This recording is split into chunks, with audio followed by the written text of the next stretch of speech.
In the spring of 2018, I took a class titled Food in the Islamic Middle East.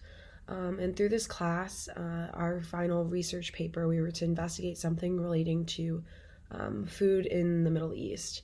And the topic that I chose to do was a study on obesity in the Middle East, particularly in Bahrain.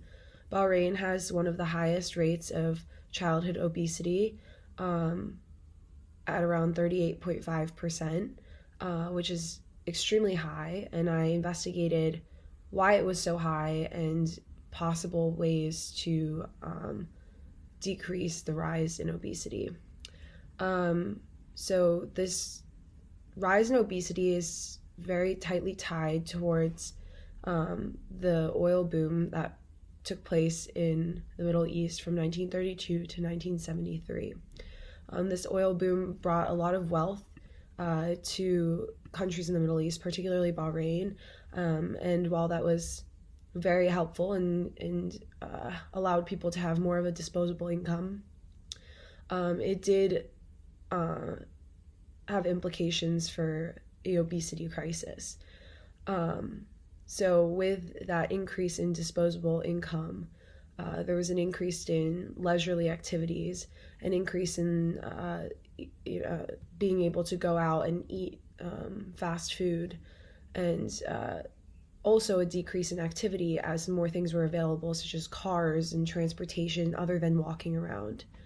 Now, the climate in Bahrain is very warm, so physical activity is generally low, but with access to cars and public transportation, that decreased a lot.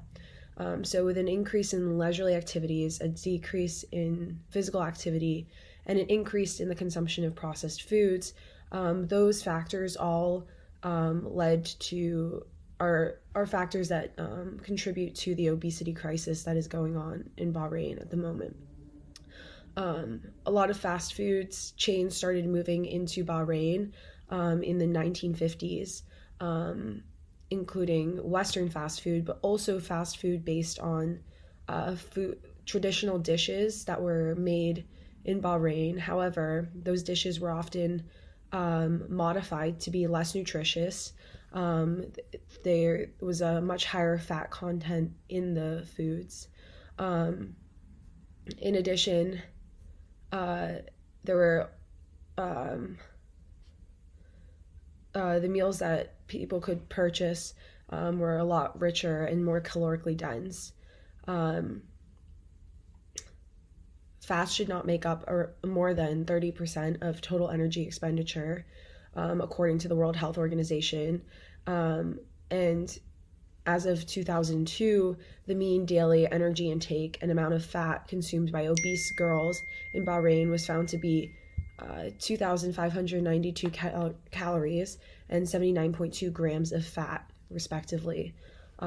So that is very high, and given that most the standard is a 2,000 calorie diet, they're already exceeding the 2,000 calorie diet, and the amount of fat is over 30% that is being consumed. And in a survey in 2011, only 25% of adolescent Bahraini respondents ate fruit regularly, so indicating that there was an increase in not only consuming higher fat and less nutritionally dense foods, but also a decrease in the consumption of high quality and very nutritious foods such as fruits and vegetables. An additional issue that there's still a gap between the females and the males in the country in terms of physical activity. It is looked down upon for females to enter a gym, to get a gym membership. It's looked down upon for females to really participate in any form of physical activity, including in schools. And that makes it very difficult for maintaining a healthy lifestyle and also in preventing obesity, as exercise is highly recommended, especially by the World Health Organization. So there are a lot of cultural stigmas that make girls less likely to participate in physical activity as well. And the high rates of obesity were found or are tied tightly to the mother's level of education. So the higher the level of education, actually the higher the rates of obesity. And that indicates that the obesity epidemic there is truly a result of an increase in disposable income. As people had more freedom to spend, they could spend it on things they wanted, on fast food, which are faster options than having to cook. And finally, in schools, there isn't much education in terms of the nutritional benefits of certain foods. And there isn't really a nutrition or health education factored into the school curriculum.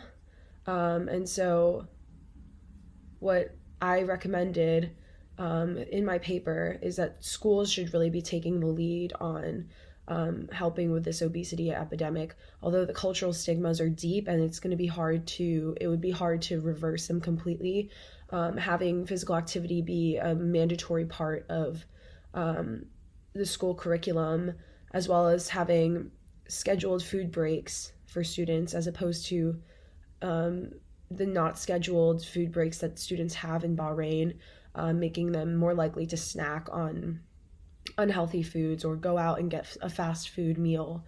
They have a lot of canteens there, but those canteens are essentially like a fast food restaurant, and provide very low quality and very fat-based food choices. So increasing the availability of those food choices and having those breaks, scheduled breaks for food, would greatly help alleviate the issues associated with education and childhood obesity. Furthermore, making sure that women really feel that they should be exercising and feel comfortable, so incorporating that into school curriculum would be a good idea. Also, there was a study done that if there's a healthy option put first before an unhealthy option, people were more likely to take the healthy option. So, for example, putting an apple at the front of the cafeteria line, if they decided to get a cafeteria, and having that be the first option, could help students make better decisions, and those decisions become habits, and those can form great habits and around food consumption. So that is the results of my study.